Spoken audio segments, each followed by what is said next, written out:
Bang Jainuddin, Bang, sedikit mengomentari terkait Bang Fahmi kemarin statement bahwa dia memang ada alasan untuk melaporkan barang bukti yang dipakai Reza Gladys, Bang. Artinya itu ada dugaan pencemaran nama baik, Bang. Abang sendiri dari sudut pandang Abang seperti apa, Bang? Ya, memang itu merupakan langkah dan strategi dari Bang Fahmi ya, dan itu sangat bagus ya. Tatkala rekaman itu dimasukkan sebagai alat bukti, artinya secara dokumen dianggap dokumen itu sah.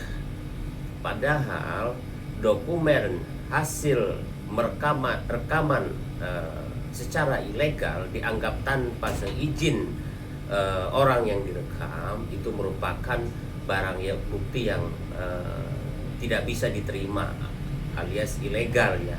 Nah, sekarang begitu barang bukti itu dimasukkan sebagai salah satu alat bukti untuk menjerat Nikita Mirzani, di sisi lain Bang Fahmi mencoba menyengketakan, dan di situ jelas telak ya. Dan setelah itu pun bahkan barang bukti itu selain disengketakan, artinya barang bukti itu juga bisa diajukan sebagai alat untuk melakukan atau melaporkan yang merekam ini. Seperti itu. Artinya objek yang ada di situ, Bang, objek yang di dalam rekaman itu, Bang. Oh, sudah jelas. Dua sisi ya. Contoh antara A si B, dan ternyata rekaman keduanya itu tersebar, artinya satu di antara mereka yang melakukan perekaman itu. Dan siapa yang menyebarkan? Satu di antara dua orang ini yang menyebarkan. Jadi sudah jelas, bukan pihak lain ya. Tidak perlu lagi mengadukan akunnya atau apa, jelas.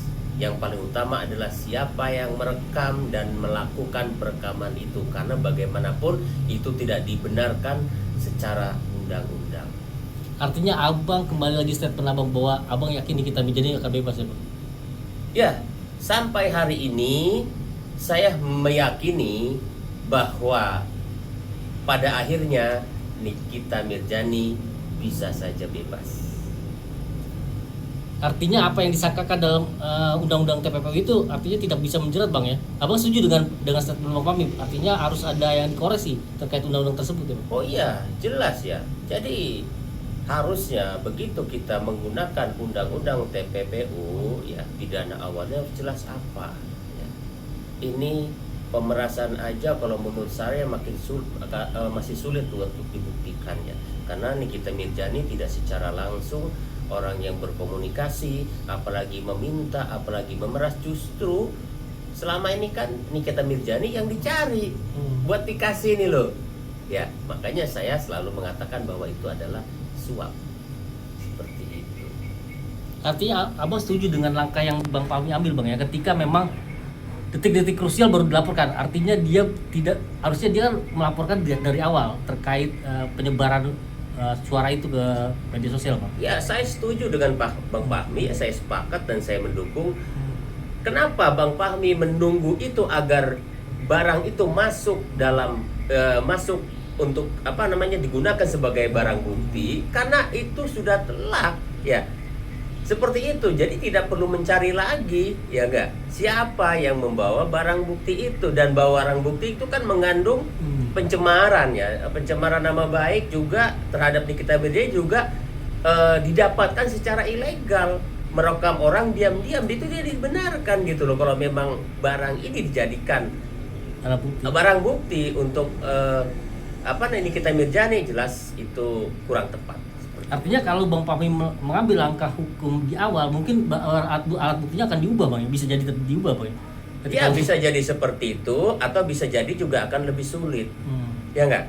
Harus mencari dan mengumpulkan siapa yang pelaku perekamannya. Kalau sudah dijadikan bukti dalam proses penyidikan ya. Artinya kalau dari sudut pandang apa, Bang, ketika barang bukti ini disengketakan, Bang, artinya dilaporkan, dan apakah dari sudut pandang hukum, Bang, apakah nanti laporan ini kita menjadi artinya P21 Bang, dan berkas yang dilaporkan oleh Bang Fahmi juga harus P21 Bang, karena memang satu objek Bang, atau gimana? Jelas kalau barang bukti ini disengketakan, artinya pihak penyidik di sana akan stuck, belum bisa melakukan P21 ya. Kalau barang bukti ini masuk atau dimasukkan oleh penyidik dalam mentersangkakan Nikita Mirzani ya, seperti itu gitu loh. Sudah pasti apabila selesai perpanjangan hukuman ini, bisa saja Nikita Mirzani dibebaskan gitu loh, seperti itu, sampai tunggu putusan terkait barang bukti yang disengketakan tadi oleh pengacara Nikita Mirzani, seperti itu. Artinya jika memang ini nanti barang lolos sampai ke kejaksaan dan sidang, artinya akan ramai dong ketika nanti disuruh sidang. Iya, makanya kita lihat aja apakah barang bukti ini nanti akan dipisahkan atau akan tidak dimasukkan, memasukkan barang bukti yang sudah ada aja, seperti istilahnya keterangan saksi dan sebagainya gitu loh. Nanti kita lihat prosesnya penyidikan seperti apa ya, seperti itu. Dan kita tetap masih respect dan mengapresiasi proses di penyidikan. Bagaimanapun apa yang ada di luar ini kita anggap hanya sebagai semacam rumor ya, seperti itu gitu loh. Jadi ini juga kan yang dilakukan Bang Fahmi ini juga patut kita dukung dan sangat tepat dalam membela kliennya, seperti itu. Artinya tindakan Bang Fahmi ketika senyap, diam-diam, akhirnya dia melaporkan Bang. Artinya memang harusnya pengacara itu seperti itu Bang, yang artinya tanpa ada berkoar-koar dan tapi dia melakukan action Bang. Betul, memang hal-hal seperti itu perlu dilakukan dan tidak perlu juga mengumbar atau berkoar-koar di media gitu. Pada saat nanti pada posisi pada saat yang tepat dia bisa melaporkan dengan cara seperti itu, dan memang itu sangat tepat ya, ketimbang barang ini belum masuk ke ranah penyidikan atau dijadikan barang bukti atau alat bukti, kita sudah melaporkan, itu akan kita ekstra buat membuktikannya gitu. Artinya Abang yakin juga gak sih sebagai pengacara RG ini, Raja Gladys ini akan diperiksa juga terkait laporannya Bang Fahmi ya? Sudah dilaporkan, dia harusnya diperiksa juga sampai tuntas ya Bang? Oh iya, saya setuju. Memang sejak awal kan saya mendorong untuk dilaporkan seperti itu, terkait penyebaran percakapan antara Reza Gladys dengan Mail gitu loh, yang tanda kutip pasti salah satu di antara keduanya yang melakukan perekaman dan menyebarkan, clear seperti itu. Tapi begitu barang ini masuk ke penyidikan, itu akan lebih clear dan clear, seperti itu. Seberapa yakin Bang Jai Nikita Mirzani akan bebas di kasus ini? Artinya kan dia kemarin juga tempat bebas di Serang tuh, kasus pencemaran nama baik juga dilaporkan di Toma MK. Seberapa yakin Abang terkait kasus ini Nikita Mirzani juga bisa bebas? Jelas ya, kalau memang kita bisa lihat salah satunya, kalau memang percakapan atau beredarnya video ini dimasukkan dalam bukti untuk menjerat Nikita Mirzani dan itu disengketakan oleh Bang Fahmi, pihak kepolisian harus menunggu putusan terkait barang bukti tersebut.